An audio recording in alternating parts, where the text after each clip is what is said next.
Hello and welcome to another episode of The Collection. Today we are going to take a look at my Funhouse collection. A lot of people have said, why don't you show the Funhouse stuff? I see it there in the background. Blah, blah, blah, blah, blah, blah. Well, we're going to do it today. We're going to look at it.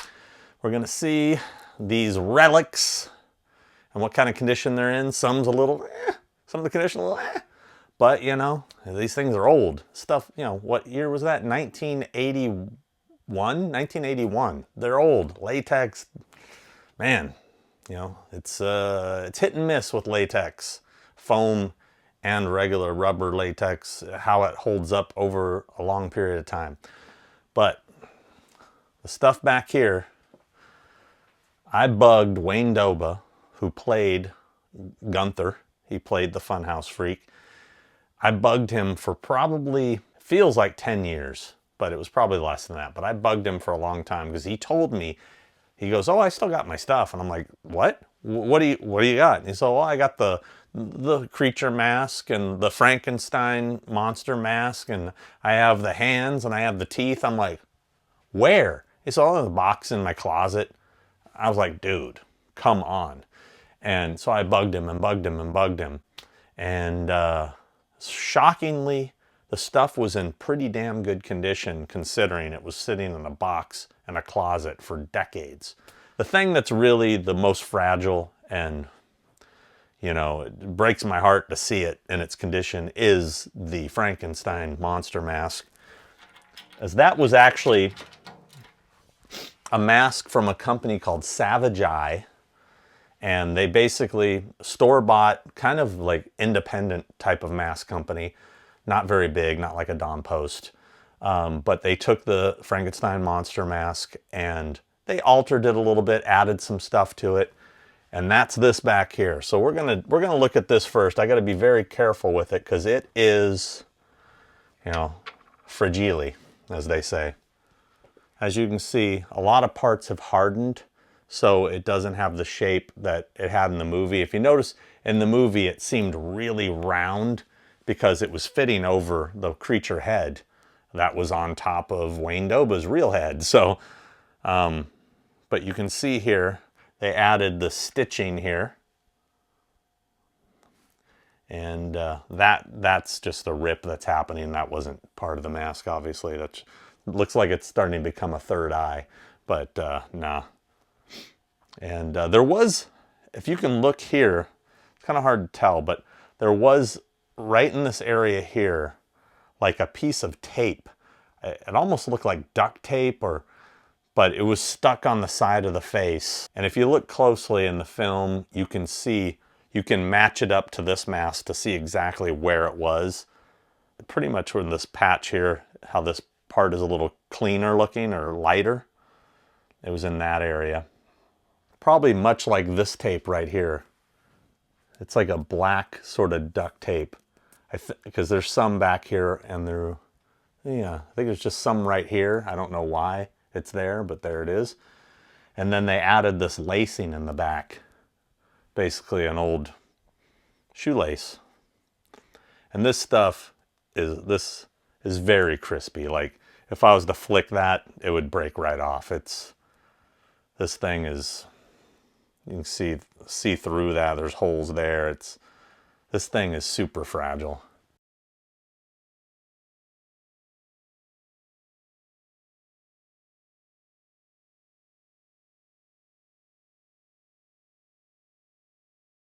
The top is not too bad. See, I can push down on it.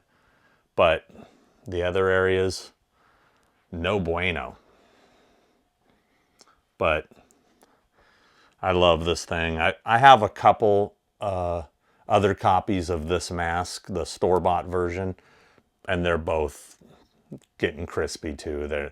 The latex that they made these out of wasn't the greatest. Might have been mixed with some water or something to dilute it. But they cast these very thin. This is a very thin mask. I'm going to put him back because I get nervous when he's out. All right, he's going back right there. Oh, did you see that? Did you see that?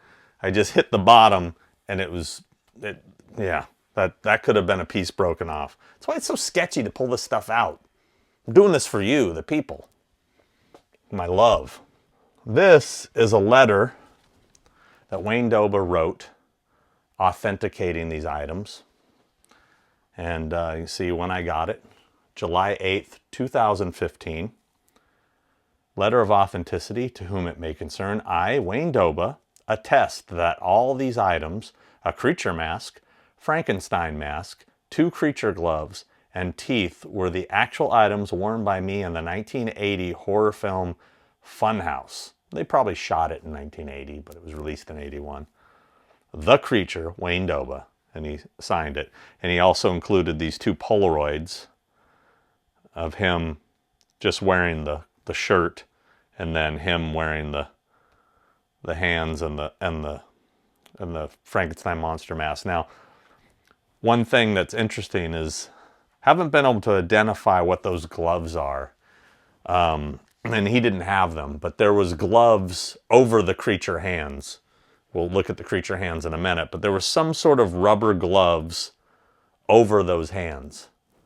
And I don't know what they were. They're really hard to make out. I don't know if they were some generic, like a Topstone mask company creature gloves of some sort, but hell, they could have just been dishwashing gloves that they painted. You know, they just needed something to hide the hands because that's part of the reveal of the creature.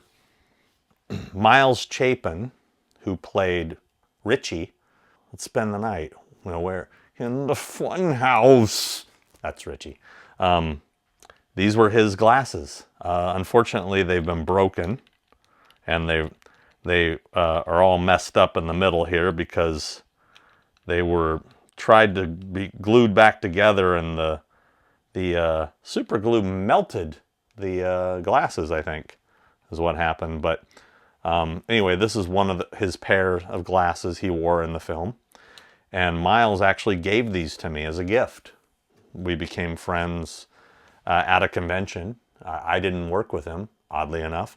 He was working with someone else, and I talked to him about my collection, what a big fan I was, and he gifted these to me. It completely blew me away. I mean, very cool of him. And now they are forever displayed with the guy that killed him. You know, spoiler alert. Now we're going to get on to the creature hands. We're going to start with the right hand. And these are very thick. If you look here, very, very thick. Personally, I thought these would probably last forever because it's so damn thick. But unfortunately, there's certain areas, especially the fingers here, they are become rock hard. But they're so thick that I don't think they're ever going to really rot. The other hand has a couple issues I'll show you in a minute. But for the most part, these things are just so thick. I think these are going to be good for a long time, outlive me. But yeah, that's just thick rubber, and this was the only set made, apparently, according to Wayne. I'm going to look at the left hand. Yeah, this one is starting to, it's really hardened. The bottom is nice and still good, but when you get up into the palm, it has really gotten rock hard. I was never able to put them on because there was already some hardening in the hand area, so I never bothered attempting to put these on just to wear them. But if you look here, you can see a hole has developed there and a little bit of rot in that little webbed finger part there.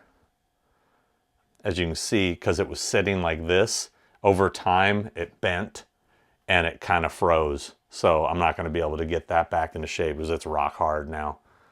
But hopefully it's done collapsing, and it's going to stay like that at least. Now, the effects artist for the Funhouse was Craig Reardon, and Craig, he did all the makeup, and I believe he did the hands, but the head, Gunther's head, was sculpted by effects master Rick Baker.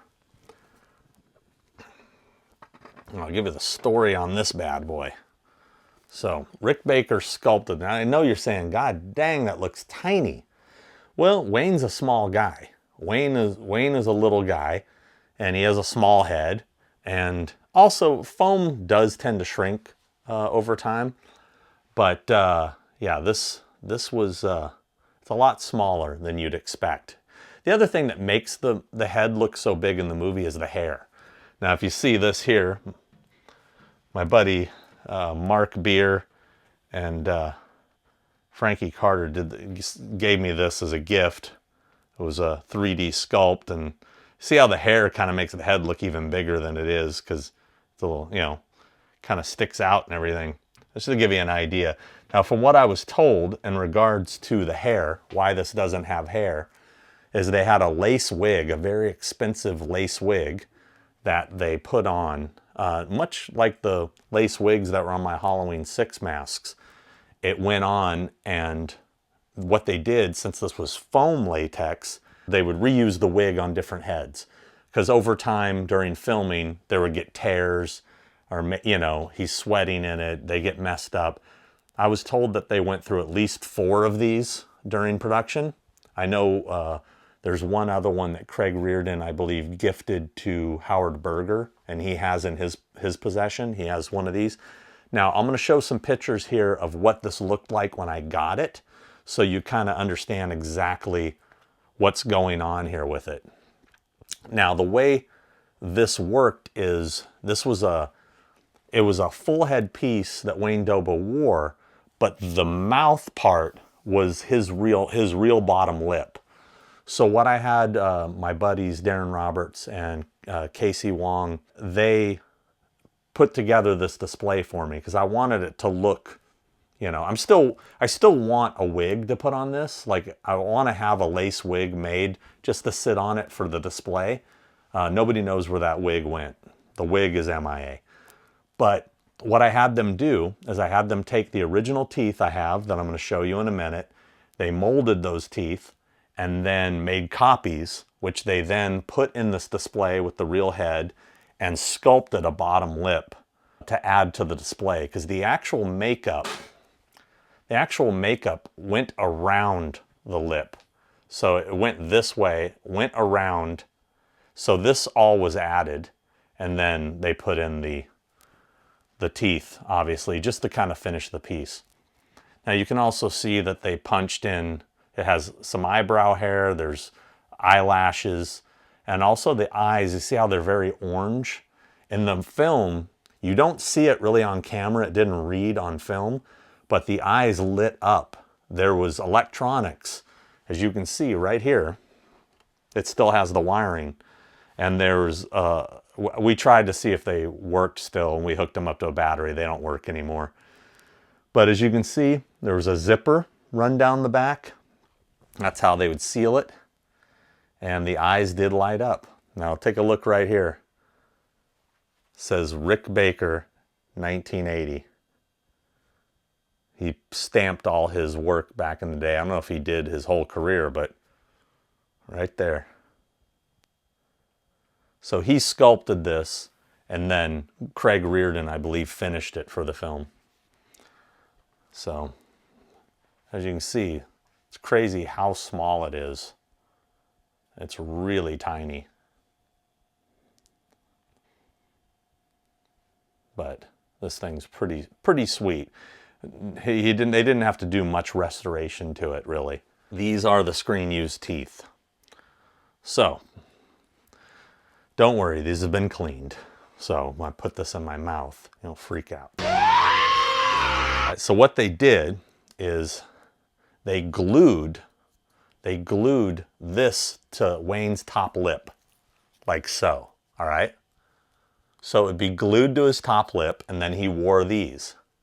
This way, when he opened his mouth, it gave the appearance of a much wider mouth. If you look closely in some stills and maybe in the movie, when he's going like that, you can see his real teeth, his top teeth. You can see his real top teeth poking out a couple times. So it kind of looked like this. All right. Now he has much smaller teeth than me, so these aren't going to be able to stay in, so I'm probably going to have to hold them. Go here, and then this here, right? And then he could go. So it gave the appearance of a very wide mouth. But these are the real ones right here. I'm holding the creature's frickin' teeth, dude, right here. These are nuts. Sorry, these are nuts. I was so stoked to get these from Wayne. I mean, I'm such a huge Funhouse fan. The funny thing is, when I got these from him, I guess, when was that? 2015. Like I said, after, God, it means I've owned these for 10 years. Seems longer, to be honest with you. But even 10 years ago, this movie did not have the following it has now. It's another one of those films that I feel like has had a following, has built over the years. People have discovered it. And I think so many people have been influenced by, especially its look. The look of the film, the colors. Tobe Hooper did some really amazing stuff with the colors and lighting. I think a lot of that had to do with the DP, Andrew Laszlo. Amazing cinematographer. He's the same guy that shot The Warriors. That movie has an amazing look too. He's no longer with us, unfortunately. And I think he had a lot to do, you know, because a lot of the cinematographers, DPs, they have a lot to do with the lighting, you know, setting up the shots and lighting the shots. And I just love the way that movie's lit, especially inside the Funhouse, just the extreme colors. And it's just such a beautiful movie. I wish I could get a hold of some of those animatronics that were in the ride. I heard rumor Tobe Hooper owned some. Don't know what happened to them. I asked him about them. He said he did own them. I never got to see them. He never specifically told me which ones he owned, but that he did take some from filming. Now, a little tidbit, and I've mentioned this before when talking about the film, is some of those animatronics showed up in the Billy Idol music video, Dancing with Myself, which Tobe Hooper directed. You can see a couple of those animatronics in that video, so we definitely know he had those. Where they are now, Toby's gone. I expected them maybe to resurface, but nothing. Sometimes people don't know what things are worth, throw them in a junk pile, you know. I hope that didn't happen, because I'd love to see this stuff preserved, and that's what it's all about, preserving the collection, baby. Come on now. Now, if you have any other Funhouse stuff and you just want to get rid of it because it's just causing you a burden, just give me a ring, because I'd be more than happy to take it off your hands. Because you will scream with terror. You will beg for release, but there will be no release from the collection. See you next time.